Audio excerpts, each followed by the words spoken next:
Oke. Ya, misalnya dengan tadi rambut palsu, ya. Oh, rambut palsunya apa namanya, saya yang agak hampir menyerupai, misalnya. Itu yang sumber pertahanan yang tersedia, kemampuan dan sumber pertahanan yang sedia. Kekalahan dan kegagalan yang berulang, ya. Stresor ini atau coping individu yang apa yang mempengaruhi body image itu terus berulang, ya. Nah, ini akan menjadi apa namanya, uh, uh, gangguan pada seseorang, ya. Nah, terus menetapkan standar yang tidak dapat dicapai. Nah, tadi, ya, ideal diri Anda jangan terlalu tinggi, ya. Tapi juga jangan terlalu rendah, nanti bisa menjadi HDR, gitu kan. Oke. Nah, dampak dari gangguan citra tubuh ini bisa terjadi depresi, ya, pada seseorang, atau juga bisa gangguan disformik tubuh, ya, cemas yang berlebihan terhadap penampilan fisiknya, atau eating disorder, atau bisa jadi gangguan makan, ya. Ini karena gangguan citra tubuh bisa menjadi eating disorder, ya.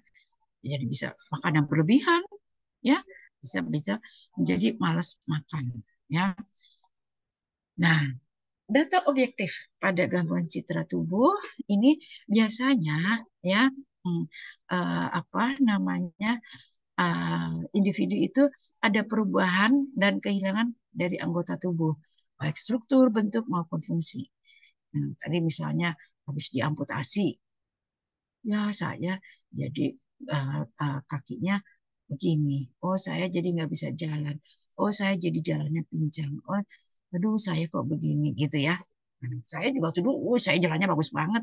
Tapi kok sekarang jalannya begini? Karena yang ya, insya Allah kopinya kuat, biarin, nggak apa-apa. Alhamdulillah saya masih bisa jalan. Gitu aja berpikirnya. Kopinya yang harus lebih kuat, ya. Pasien menyembunyikan atau memamerkan bagian tubuh yang terganggu, ya.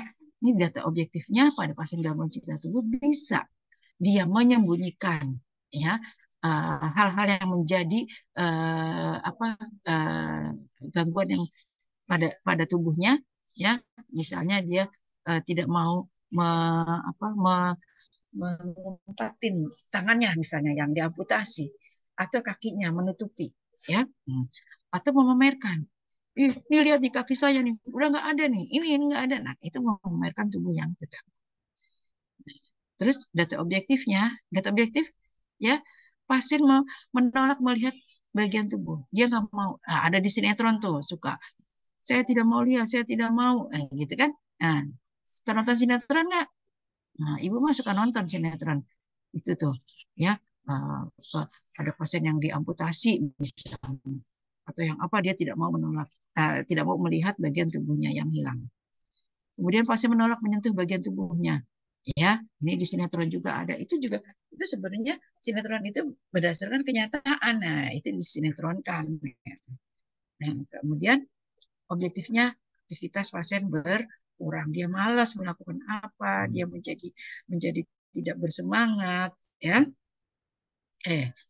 Nah, data subjektifnya, ya, itu pasien mengungkapkan penolakan terhadap apa perubahan anggota tubuh saat ini.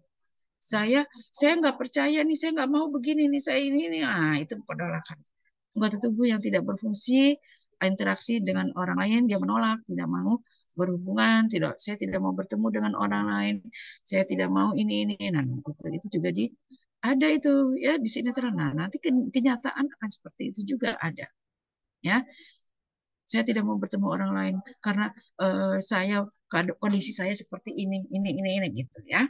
Nah, pasien mengungkapkan perasaan yang tidak berdaya, tidak berharga, dan keputusasaan. Kemudian pasien mengungkapkan keinginan yang terlalu tinggi terhadap bagian tubuhnya yang terganggu. Pasien sering mengatakan kehilangan. Pasien merasa asing terhadap bagian tubuh yang hilang, ya. Nah, diagnosisnya pada pasien dengan gangguan citra tubuh ini, ya, itu karena masalahnya adalah sudah aktual, maka, ya, ada masalah, ada penyebab, dan ada tanda dan gejala. Contohnya, gangguan citra tubuh berhubungan dengan amputasi.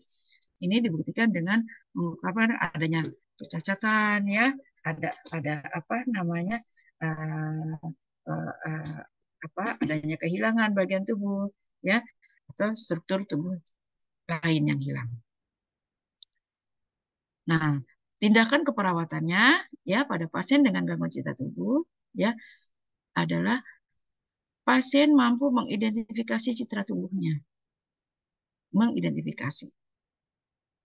Kemudian pasien mampu meningkatkan penerimaan terhadap citra tubuhnya, ya. Seperti apa? Gitu ya. Pasien mampu mengidentifikasi aspek positif dirinya, ya. Oke. Ibu sampai jam berapa? Sekarang siapa namanya? Mei Risma, Ibu sampai jam berapa? Rena, masih adakah?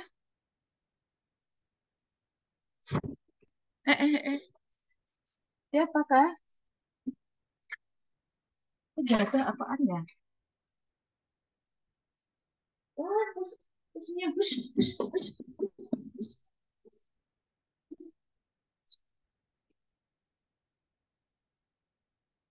Oke, ini nggak bisa ini.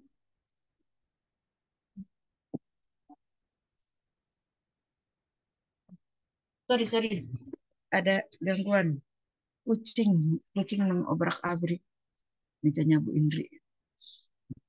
Oke, ya. Jadi pasien mampu mengetahui cara untuk meningkatkan citra tubuh, ya, eh, digali, ya,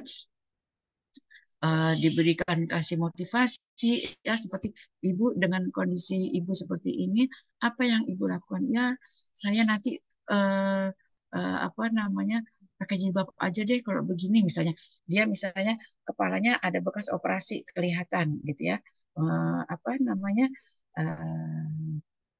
ada digundulin gitu, ya. Nah, terus kira-kira kalau ibu kondisi seperti ini apa yang ibu lakukan, ya?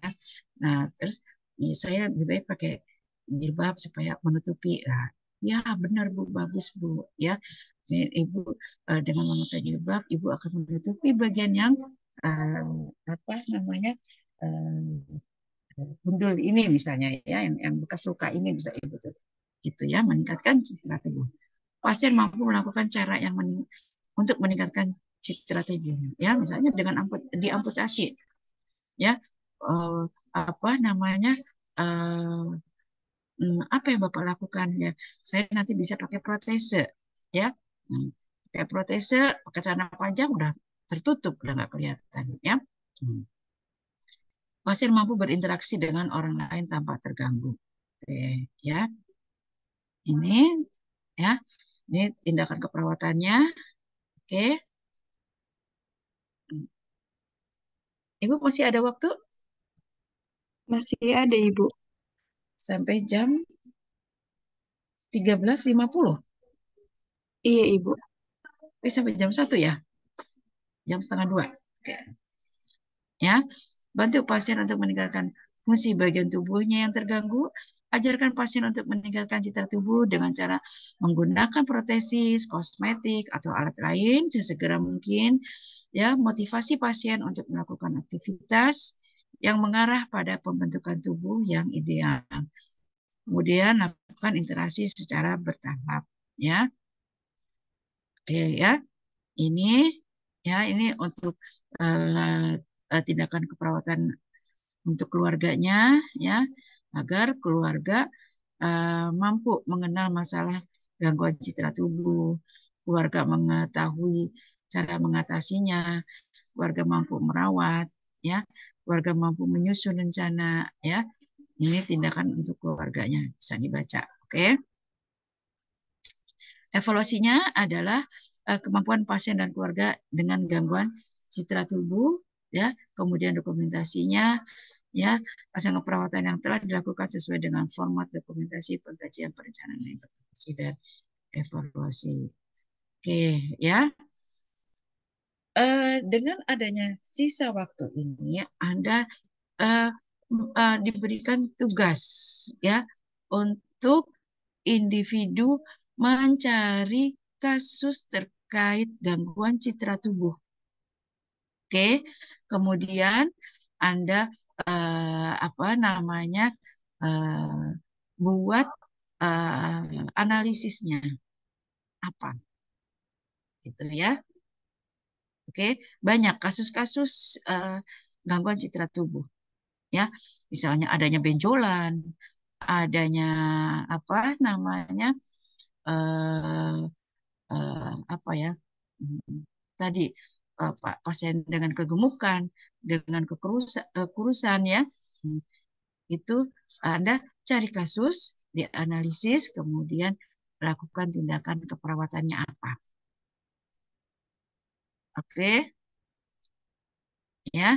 Nah, misalnya tadi Anda memberikan motivasi pasien untuk menggunakan eh, apa namanya alat-alat prostetik, misalnya dengan jilbab, dengan rambut, dengan apa, nah, itu Anda cari kasus, ya, pada pasien dengan gangguan citra tubuh sampai dengan jam 13.50, ya. Anda nanti bisa istirahat, nanti pas jam 2, ya, Anda kirimkan ke saya tugas dari gangguan citra tubuh itu. Oke, ada yang mau ditanyakan sebelum Ibu akhiri? Ibu izin bertanya, Mm-mm. terkait tugas itu ini ya Bu, apa diketik aja ya Bu? Ya, boleh diketik aja.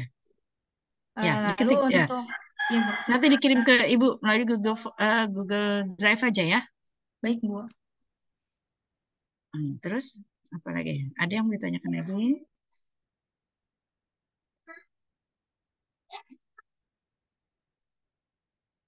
Ya, eh, apa namanya kasusnya? Ini bisa berdasarkan pengalaman pribadi orang lain atau apa boleh. Ya, tuh. Ya, ada lagi?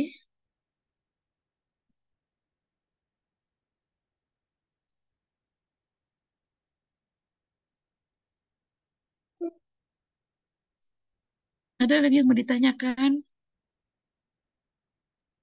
Iya, Ibu, izin Ya, bertanya.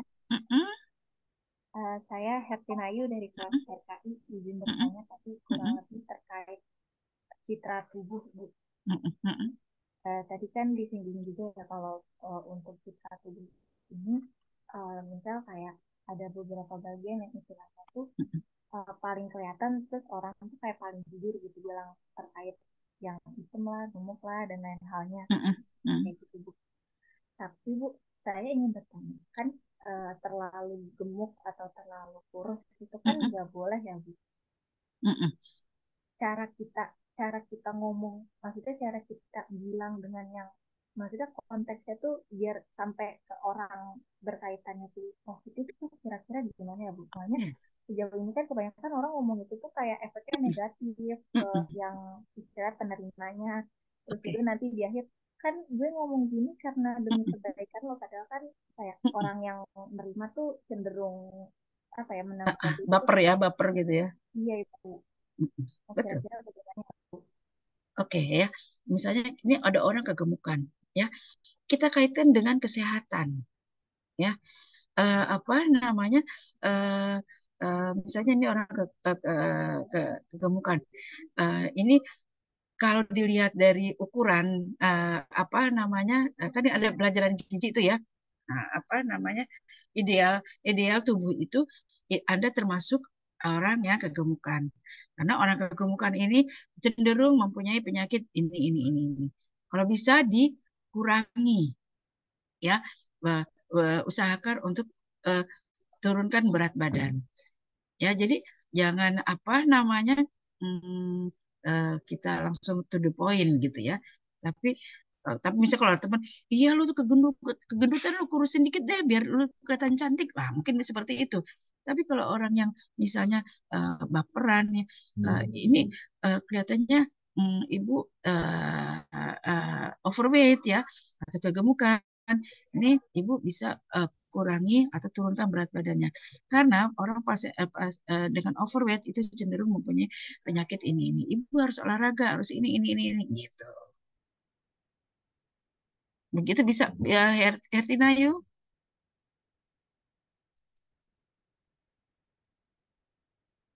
Ya, gitu. Oke ya. Oke, yang lain mungkin ada yang mau kita seseorang itu tidak bisa semuanya kita katakan legowo untuk kita kritik, ya kan? Misalnya, apa namanya, uh, lu rambutnya kependekan lu, gini nih kelihatannya jelek banget lu ini nih potongan rambutnya siapa sih yang mau gini gini gini. Nah, itu kan akhirnya iya ya, begini gimana stres dianya, ya dipanjang-panjangin nggak bisa rambutnya. Oke, misalnya apa namanya, lu bisa pakai apa namanya bandul atau dijepit atau dengan apa gitu loh, ya.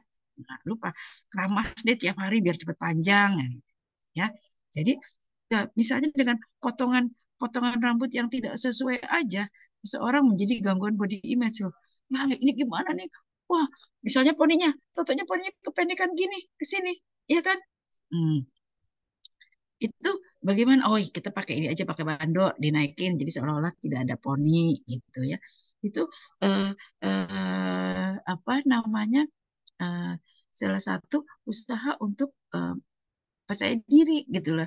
Jadi seseorang kalau yang percaya diri, ya udahlah nggak apa-apa, sebentar lagi juga panjang. Tapi kan tidak semua orang bisa mempunyai coping individu yang baik, ya kan? Nah, kalau yang enggak, dia akan menjadi depresi, menjadi cemas, ya, gitu. Oke, ada lagi yang mau ditanyakan? Ya, kita biasanya uh, sering menemukan hal-hal yang seperti ini, ya. Apa namanya? Misalnya ada aja apa sedikit misalnya tiba-tiba luka di sini, ya. Kok jadi hitam? Loh, kok jadi begini? Nah, ini Anda sudah, ya ampun, kelihatan hitam dong, ya kelihatan jelek dong. Nah, itu eh, apa namanya, tergantung copingnya. Oh ya, nanti ditutup aja pakai bedak. Oh, harus ke dokter. Oh, harus apa namanya, eh, perawatan muka. Nah, itu kan jadi nggak membuat Anda menjadi lebih cemas, ya, membuat Anda menjadi eh, terlena di dalam ke apa stresannya, depresinya itu, ya. Jadi bagaimana seseorang tadi menganggap sesuatu itu dari coping individunya. Ya, coping individu itu belajar. Anda belajar dengan tadi dengan dari lingkungan, dari tumbuh kembang, ya. Ya, itu akan menguatkan coping individunya, ya. Jadi menganggap segala sesuatu hal itu um, menjadi depresi, stres wajar. Seseorang itu harus ada cemas. Kalau nggak ada cemas berarti apa? Ada gangguan, ya.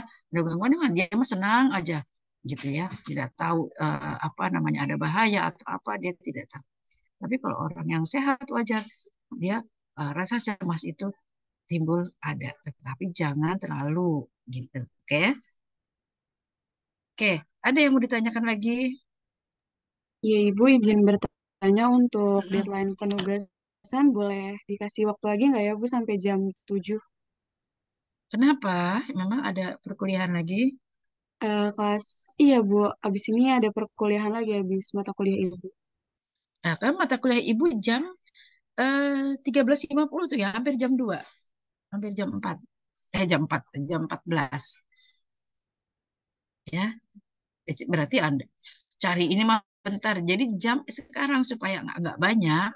Sekarang Ibu akhiri, kalian mencari tugas itu sebentar, nggak banyak.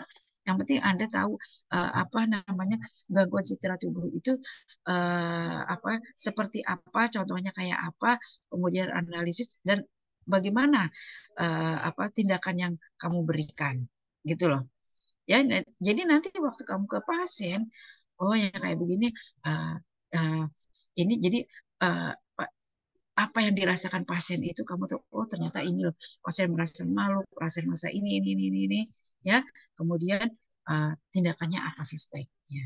Itu aja, sebentar, nggak lama. Oke? Jadi jangan ditunda, tunda, ya.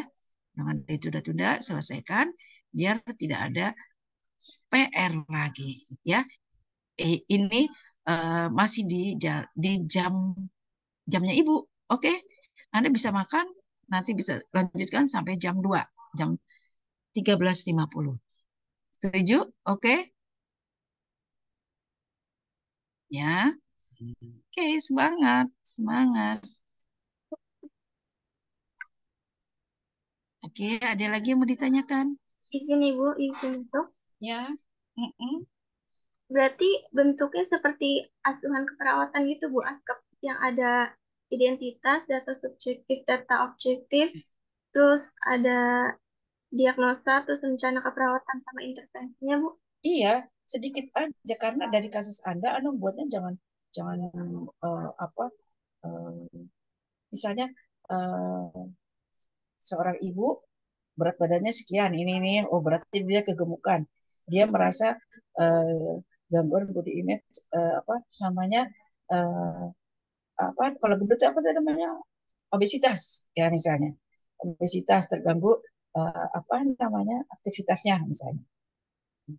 Apa namanya tindakannya apa, ya anjurkan ibu untuk melakukan diet, melakukan olahraga atau apa sedikit aja tentang itu. Jadi nanti ada kalau ke pasien Anda udah tahu, oh ini begini loh, ada pasien gangguan cerah tubuh ini akan terjadi seperti ini tindakannya apa gitu, ya sedikit-sedikit aja, tetapi sesuai dengan tadi kamu mengkaji, ya, membuat diagnosa, ya, terus membuat rencananya, emang nggak usah rencananya, buat aja tindakannya apa.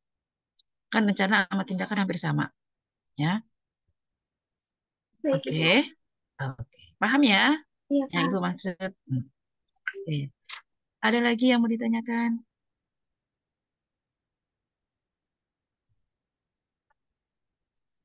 Ibu izin SS ya Ibu. Oke, oh, udah ya, Ibu stop share ya. Iya boleh Ibu. Oke, kita sekarang screenshot.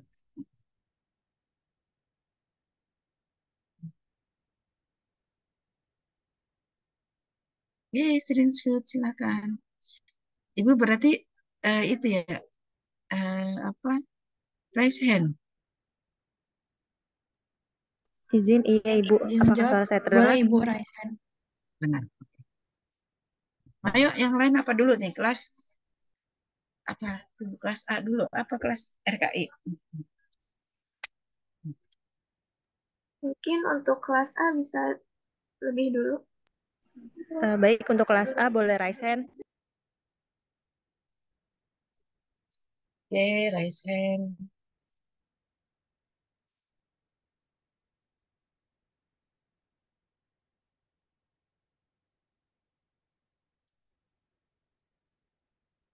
Baik Ibu, untuk kelas A boleh raise hand terlebih dahulu. Oke, ada kelas A. Kelas B sekarang. Kelas B. RKI. Sebentar Ibu, belum di SS. Oke.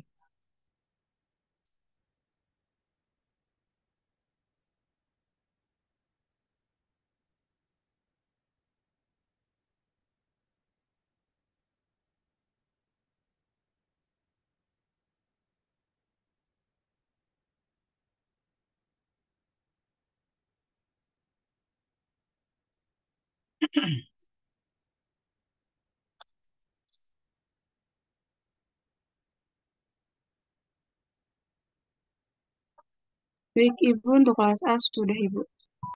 Oke, sekarang RKI. Kepada teman-teman RKI, boleh raise hand dan on cam.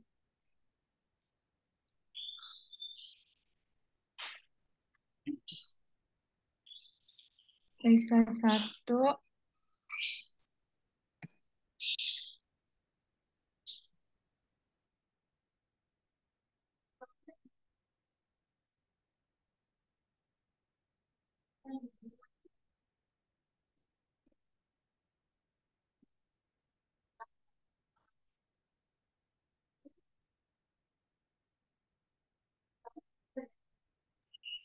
Iya, baik, sudah Ibu. Oke, kalau begitu Ibu akhiri ya. Selamat mengerjakan tugasnya ya. Yuk, bye-bye. Izin masuk, Ibu. Ya, Untuk PPT-nya kami izin untuk dikirim di grup Sipen gabungan ya, Ibu. oke. Ya, baik. Sama PPT yang kemarin ya, Ibu. Kemarin apa ya? Kemarin tentang TAK, Ibu. Udah kan udah Ibu kirim di itu di grup. Ya, baik, Ibu. Mohon maaf. Ah, ah. Ya, Ya, TAK terima kasih, udah, Ibu. tinggal yang sekarang aja ya. Oke, semuanya Baik, assalamualaikum. Ibu. Dadah. Waalaikumsalam. Terima kasih, Ibu. Ya, sama-sama. Terima kasih Bu. Sama-sama, dadah.